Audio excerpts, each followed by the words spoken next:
Hello, everyone out there in TV land. How have you been? I hope you've been out and about. This is Maryann Goulart with your arts and entertainment show right here from Fall River, Mass. Now, you know I like to start the show with a little bit of stuff about myself. Well, one of my hobbies when I can't get out and about is to read. And I've been reading a book by Stephen King, and no, he's not my guest today, but I do have a guest who's just as wonderful. And this book is called Doom McKee, and it has a little bit to do with what my topic is today, which is art. And who would think that I would get some words of wisdom from Stephen King about art? But I will be referring to this in a bit, but I'm going to read just one sentence. Of course, being a teacher, I like to read aloud. Here we go. Start with a blank surface. It doesn't have to be paper or canvas, but it should be white. We call it white because we need a word, but its true name is nothing. So that's where we begin, the creation from nothing. Now, I also have to say that besides being an avid reader, I am I should say a rabid Red Sox fan and a Patriots fan. And so my guest today has a special meaning to me because he has real connections. And I think this is the first time that I've ever met anyone who knows real sports players and knows real celebrities. So without further ado, I would like to introduce my guest to you. It is a world-renowned artist. He's an American realist, Brian Fox. Hello, Brian. How are you doing? Thanks for having me. How are you? I'm well. It's very nice to meet you. Although we did meet briefly a few years ago when I attended one of your open studio displays at the gallery at the Narrows. Yeah, great place. Oh, it's a beautiful, beautiful place. And my husband and I went to that particular showing, and we were amazed. We walked around, and I think he asked you a few questions about your process and such. But today, I get you all to myself, so I'm able to ask you all these questions. And honestly, I am so excited to have you here. Could you tell us a little bit about yourself, first of all? Like, is this your hometown? Where did you go to school? Are you a local boy? Yeah, well, I was born in Fall River. I lived in Fall River for probably till 5 or 6 years old. Moved to Somerset, grew up in Somerset, went through the school systems. Then I graduated high school and went to SMU, UMass now. So still fairly local, and then, you know, kind of went on to do some other things, but I've always been pretty much a local guy. That's great. Yeah. So you're born and bred right here, Fall River, Somerset. Yeah. And as a child growing up, did you know you wanted to be an artist? No, you know, I think every kid likes to draw and paint. Sure. Every kid, and I think when you get encouraged, you kind of go in those directions. And I was always encouraged by your parents and your peers, and you know, that was one thing I always enjoyed doing. But I never thought, hey, I'm going to be an artist. You know, who knows? You know, I'm going to be a fireman. I'm going to be a policeman. Sure. I'm going to be an astronaut as a kid. So, if you hadn't been an artist, what do you think you might have been? That's a great question, and I don't have an answer to it. I just kind of made my way towards this path, and you know, you folks go, you're going to go to school for art because they saw that, you know, as a strong point. So I said, oh, okay, and you kind of flounder around in college in the college years, and you kind of, what am I going to do with this? You party on. Yeah, a little bit. I didn't live on campus, so it was, you know, okay, so limited. Yeah, a little bit more controlled. Yeah. Yes. But you know, and you work and you pay for college and you kind of do your thing, and you kind of just one job to another, and you know, you're hanging out with your buddies, and one thing leads to another. This was not planned. This was not something that I said, well, this is what I have in my mind. I mean, I didn't know what I wanted to do, you know. So serendipity stepped in and took your hand. Did you have a good art teacher? Do you remember? Many good art teachers. Many good art teachers. Yeah. Starting in high school, I had Mrs. Goulart as my art teacher, Amy Goulart. Fantastic, fantastic. Mr. White, another was head of the department, and the only reason I know that is because when I went on to college, as a freshman, the things I learned there, or came in, as the teachers and professors started teaching you in the figure drawing and the process of things like that, I already knew from high school, and most people didn't. So only then did I realize, and I went back and I said, hey, you guys really prepared me and, you know, put me far ahead as a freshman. And I really appreciated some of the things that they made me do as a freshman in high school. And I didn't like it at the time, like, what the heck are we doing? So, but anyway, you look back and you, on that level of just the teachers, and then, you know, you always have good people around you. If you look back at anybody, I believe, you have to have a good supporting cast of family, friends, people. You can't get anywhere without that. I believe that. So I had that And in college, I had fantastic professors. So they were sort of your inspiration and maybe inspired you in a way to become an artist, you think? Yeah, I mean, like I said, I always like to look at it as I was born with this gift. So it's hard to take credit for something you're born with. And, you know, it's like I didn't pick the color of my eyes. Yeah. You know, I was born with them. So I always have a hard time accepting credit like I picked it. But I enjoyed painting and drawing and things, so I kind of went in that direction. So it wasn't like I said, well, I'm going to be an artist and know what I'm going to paint. No idea. And I do believe that. I believe that genius is God-given, if you believe in God or whatever other way you want to figure that it happens to a person. If you listen to someone play a piece of music, my son's a musician. Okay. He's a trumpet player. Anybody who watches my show on a regular basis already knows that he's a trumpet player. And he lives in Germany, but he sends me some of his recordings on a regular basis. And I hear his breathing, and then I hear what comes out of the trumpet. And it's just a God-given, I'm not saying he's a genius, but it's a God-given talent that's just there. I mean, it's fostered by teachers and instructors, but it is something that is just there. And every genius throughout history, I think it's the same thing. It's just there for the person. Mozart or any great artist even who just creates and creates. They probably can't even explain it. So that's a wonderful thing. And becoming an artist, how did it influence your life in growing up? Did it sort of lead you in a different path growing up? Did it affect you growing up? The people you met, the places you went and such? A little bit. I mean, I always was drawing or painting or doing something, but I was always playing ball or running around and hanging out with my friends who are still very close friends of mine today. And I kind of, it was almost a backseat to what I was doing. I was like, yeah, I draw and I paint and I goof around and I'll do something for you, but let me go pick up a baseball bat or let me throw the ball around, let me go shoot a hoop or something. So it was kind of a, you know, it was what I did, but at the same time, it wasn't all I did. Sure. And it was, for many years, it was a backseat to what I was hanging around. I was working at a job locally, and you work full time. You kind of, you have to, I wasn't painting. It was an artist job, but, illustrating magazine articles and stuff like that wasn't a, full time thing. Wasn't painting or drawing full time, So surprise. Right. So I was always in the field. I'll become an artist and look. Well, I was always in the field. I was fortunate. Again, but not that it was going to be your one job and your career. Right. Wow, that's really an amazing story, because I would think that anyone who's going to be an artist would have studied a long time and gone through all the process. That's amazing. Well, I did. I mean, I went to college. You did study, but I mean, sure. but have a very clear path. You know what I mean? Yeah, it was. And when I got out of college, I went to work for a magazine, a local magazine that was produced here in the city, and I was on-staff artist. So I was always in the field of art. And then from there, I went on to work at the Herald News for a year, designing ads. So it's still kind of on the art side of things, not exactly. And then from there, I went on to work for a national T-shirt company out of Rhode Island, and we got to draw all day long. So it was still drawing and art related, and I worked there for 7 years and learned tremendous amount with not only the guys that I worked with on the side of, who were phenomenal artists, and you pick up from those guys. But the way the company was run, I mean, you had to meet deadlines, you had to learn, you pay your bills, you had to kind of get up and be there for 6:30 in the morning, and you left at a certain time, and you punched a clock. But in the middle of that, you were painting and drawing. So you learn quite a bit, and you learn to take direction, and you learn criticism, and you have to. So I was always in one foot in the field of art. So it wasn't like I was doing something totally unrelated. So I was always somehow mixed in with it, which was great. I loved doing it. Now, those were the days before real computer design and graphic arts. So you were doing everything right there from the beginning, or was there a combination of the two at that time? Combination of the two. The magazine was, the computers were definitely coming in, and we were working on them, but I wasn't drawing on them yet.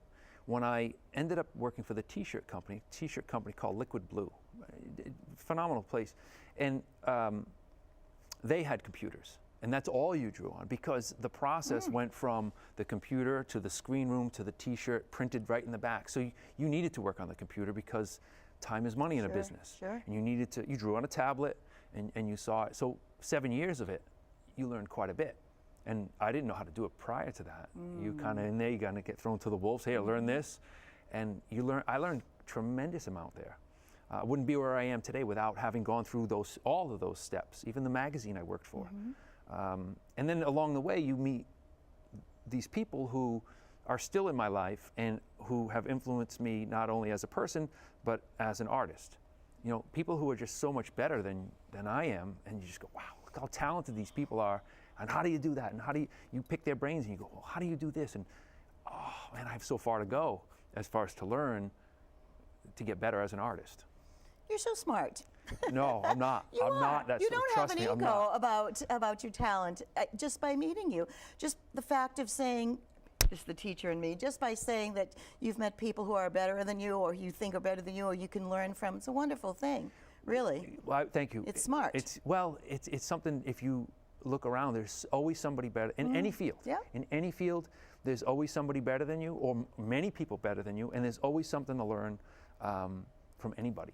And if you're, constructive criticism is not easy to take, but in college you learn to take it. You learn to, in college, that was hard because you put your paintings up on the wall or for the critique, and the teachers tell you, hey, say one nice thing, but I want to hear 2 constructive criticisms about his work. Sure. So after a while, you develop a thicker skin. But if you look at the bigger picture, I'm only going to benefit from it, because if they're really truly trying to help me, they're going to tell me what to fix. So, and to this day, I have another local artist. He comes in, and I respect him tremendously. His name's Chuck Boucher.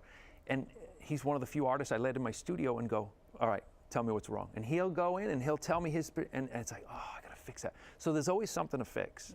And there's always something to learn from somebody else. He doesn't paint exactly like I paint. Paint's totally different. But he has so much to offer me in what I do. So, again, supporting cast of people who you don't get anywhere without these people in your life. And they're behind the scenes. Nobody sees them. So that's why it's like, my wife is, someone who's very supportive. She's an accountant, not an artist. So you look at that and you go, somebody who's supportive of what I do. Not always easy to be supportive of an artist. Flaky people, you know what I'm saying? So. Well, it's like that in any arts profession. As parents, we say to our children, oh, follow your dream, follow your dream. Well, after thousands and thousands of dollars at a music or art school, it's not an easy industry, any kind of arts work. It's either sink or swim, or it's feast or famine. Sometimes there's lots of work, sometimes there's not. Yeah. Sometimes you make it, sometimes you don't. So it is a leap of faith. And anyone who marries an artist or a musician, that's a leap of faith as well, I believe. And a little plug for Chuck. I love his work. Fantastic. As we spoke about a little earlier, to me, art is good for me if it makes me feel something. If I look at it and I gasp, or if I get an emotion, or if I see a truth in the art. And his work makes me happy. It's great work. It's colorful. Oh, it's alive. He uses chubby women. Yes. And no, I love that. I love that. It's a beautiful art form. And he's doing a whole series now on performers. Yep. And he's had some trumpet players in some of his work. So I love it. Yep. So I'm going to save up my pennies and get out there and buy something. But he's beyond just the color of his work and how it makes you feel. His knowledge of paint, his knowledge of color, his knowledge of composition, it's tremendous, and it can be applied to any artist. So I tell other people, I'm like, pick this guy's brain. I mean, people go, wow, how do you I ask him. So he's been a huge influence of me. He's my neighbor. Oh. So that's how I got to know him years ago. So for 20-some years, he's been always there for me. Yeah, he's great. Now, what led you into focusing mainly on sports and celebrities? Because your credits are absolutely amazing. When I was doing research on you and reading the people that you've painted, now you have to tell me, have you met Johnny Depp? Johnny Depp, I haven't. I've worked with Johnny. Because I saw the Jack Sparrow painting, and I'm going, oh, am I going to meet somebody who's met Johnny Depp? that was a special project. That was through Walt Disney. Yes. So Walt Disney. And you're going to be doing a whole series on their cruise line and the gallery. Yeah. I'm incredibly fortunate. And when you said a leap of faith, when I was working for the T-shirt company, after 7 years, it was time for me to go. And I have 2 boys now, but at the time I only had one, and one was on the way. I have a mortgage, and I'm married. So when you say, and my wife both and I feel like, and both Christians going, hey, we believe in God. God tells you, quit your job. Now, 2 boys, or one on the way, you got a mortgage, you got, to do what though? None of this was going on at the time. So a leap of faith is quitting your job, a full-time job with health insurance and everything else, to do this because you feel like God's telling you to do it. And everybody's telling you, I think you are out of fear and caring. You're crazy. Like, be careful. Are you sure? And they're not saying it to be mean. They're saying it to be, hey, we're worried about this. You got a family. You know, we didn't even tell my in-laws for a month or 2. Oh. They retired from a mill. Hardworking, salt-of-the-earth people who retired, don't speak English, and they retired from one of the mills. So they would have worried, like, how you're going to take care of my family? How? Sure. So that's a leap of faith. But now you fast forward, and it was a long haul. I mean, you work 40, 50 hours, and you make $100. And so you try everything. I was throwing all sorts of stuff against the wall. None of this stuff was actually going on at the time. It wasn't like, well, I'm just going to change gears and go over here. I tried everything. So, and there are not a lot of art jobs, to So it was a struggle, and things had opened up slowly, and now it's picking up. But that was 9 or 10 years ago. So, what is the old saying in the music industry? Oh, they're a 20-year overnight sensation. Yeah. You know what I'm saying? So it's kind of the similar thing where many artists struggle and work all the time, and we don't see it. We just see a few things that come out. Oh, they're great, but we don't see the struggles of an artist, and how many times people will, not buy their work or not buy their stuff. And they say musicians pack $500 worth of equipment in an old beat-up car, drive 100 miles for a $50 gig. So that's I grew up in a rock and roll family. That's another thing, My dad is a musician. He plays in a rock band. As a kid, I was at those things. But it's the love of it as well, and just hoping that you can make a life out of it. But lucky story for you. And again, back to all the people, starting with your parents. My mom and my dad were going, hey, you're going to go to art school. The support system. Yeah, so it starts. But how did you break in? I mean, how did you knock on the door of the Red Sox or Major League Baseball and say, I want to paint for you? Yeah, sort of. At the time, this was when Curt Schilling just got into being on the team. Yes. They hadn't won the World Series yet, but as a fan, sports fan, and that's one of the reasons why I paint what I love. Artists paint what they love. Oh, wait a minute. Find your muse, start with what you know, page 151. I've got it right here. It says, start with what you know, then reinvent it. Art is magic, no argument there, but all art, no matter how strange, starts in the humble every day. So it was paint what you know. And I like sports. I played sports. I love sports. Yes. I love watching it. I enjoy, So I'm watching the Red Sox.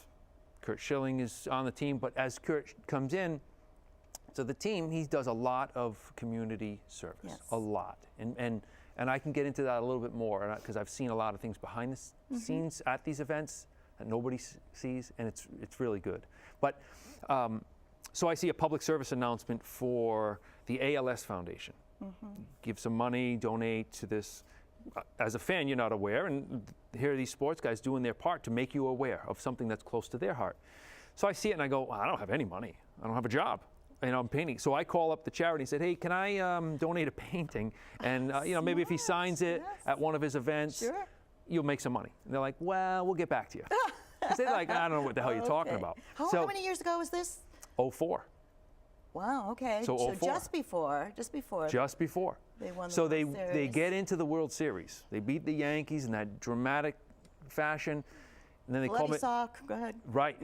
Bloody sock. So they called me. They said, hey, you still want to do that painting? They're in the World Series. Yeah. I said, okay. So now I'm rushing to get this painting done of him pitching with the bloody sock. And long story short, I get it done in time. We do at this charity event. It sells for thousands of dollars. Because everybody's ravenous for Red Sox. At that time, everybody was crazy for it. So I got swept up into. And because it was good. Yeah. Well, it was. But I also was able to get swept up. And then once you get swept up in that, media attention was on it too. So that helped grow things. But it was still a slow process. And I did it the year after, 2 or 3 years after with him. And And the more I got to do those things, the more you get to hang out a little bit, meet them a little bit more, and see what they're up to. And I got to tell you, his family's legitimate. They're the real deal. You know what I mean? They help a lot of people. I would watch him at an event, and you know how they have a lot of silent auctions. Yes. He would quietly go around and buy everything, just to give the money back, not stand up on stage and do. And I'd watch him, and you're just going, wow, the guy cares. So, and his wife, family, same thing. They do a lot for a lot of people. So when you see that, you kind of get inspired to go, I want to help. I don't have any money, but I can do a painting for you. Talent, yeah. So can I offer you a painting? So, and that sent me down a certain pathway too, where it opened up doors for other athletes to call and say, hey, you worked with Kurt, can you work with us? Or I would call and say, hey, I've worked with this one and this one, can I do something for you? And that's how some of the doors opened up. Walt Disney came from a different source, and that's how the Jack Sparrow came into it, where Disney worked directly with Johnny Depp, and I worked with Disney. So it was an official painting for everybody involved, and Johnny and his people saw it and approved it. But they kept him, they dealt with him directly. Can't you get him to come forward? I wish. Come to my party. I'm having a party. Come. and again, as an artist, I love watching movies. I love the music. So sports, entertainment, music, they're inspiration to me. So that's what I paint as well. I mean, I have other things, but I love painting that stuff. Is there any particular medium that you prefer working in, and something that you tried different things, and what do you like? I always like to draw. I was always drawing, always bring sketchbooks, but oil paints is primarily what I work in. Even the black and white stuff, it's oil paints. So. And then there's a process, this is only my curiosity, when I had gone to your show, there was, I guess, when they're converted then onto poster, it's glycée or? G-clay. Say it again? It's a G-clay. G-clay. Yeah, it's a fancy word for a copy. Oh, that's what, really? That's what it is? Yeah. I'm saying, what is this? I had no idea, because I hadn't heard that word And it's a before. very expensive process, and it's a very high-end. G-clay. Yeah, and it's on canvas, so you can put it on paper or whatever, but I mean, you pay quite a bit of money to have it scanned, so it looks good when it reproduces on canvas. And you keep them limited, so there's only a few of them hanging around. You don't want to flood the market. Of course not. It's business now, you know, so. What do you think's been your most gratifying professional moment to date? I mean, you've been active now for 10 years. You broke in 2004. It's like 10 years right now. Do you have a moment that sticks? I mean, you've worked for the National Hockey League. You've worked for MLB, Topps, baseball cards. You did a whole series for them with some sketches of original cards. And what's been your most, is there one? Well, there's not one, but there are some that stand out. And one that stands out is through the sports, but it was through Kurt Schilling, and he's a World War II buff. Like he loves, and he's just a savant with the stuff. So he had said, hey, again, he was raising money for World War II Foundation and the Band of Brothers that came out on HBO, the real veterans. Yes, yeah. They were building a monument over in Europe to commemorate them. And he said, well, if you paint a painting of Major Winters, who was the leader of the Band of Brothers, that would be great. So I did, and we unveiled it in Providence when the veterans came in. So meeting the veterans, talking with them, hearing their stories, face to face, I mean, I love sports, and I think the world of how hard those guys work. But then you hear the stories of a real, it's a big, and then I got to sit with Israel Arbeiter, who's a survivor of Auschwitz. And he was there on another panel, and you sit with him, and then those are moments you're going, well, my love of sports, essentially brought me there. And to sit and hear their stories, it puts a lot in perspective, and it's a reality check. So Your talent has opened so many doors for you, emotionally and professionally, of course, but I've never really met anybody famous. So are you ever in awe of anyone? Any celebrities? Did you meet did you meet Bono, or did you meet? No, I know didn't. you did some work for the Joshua Tree. I started doing a series of, yes. love you two. So it's, again, an inspirational thing for me. I love the music, and again, those guys, their actions speak louder than the words. They are constantly helping somebody else. And a lot of people will spout off, do this, do that, but they're out there doing it on many levels.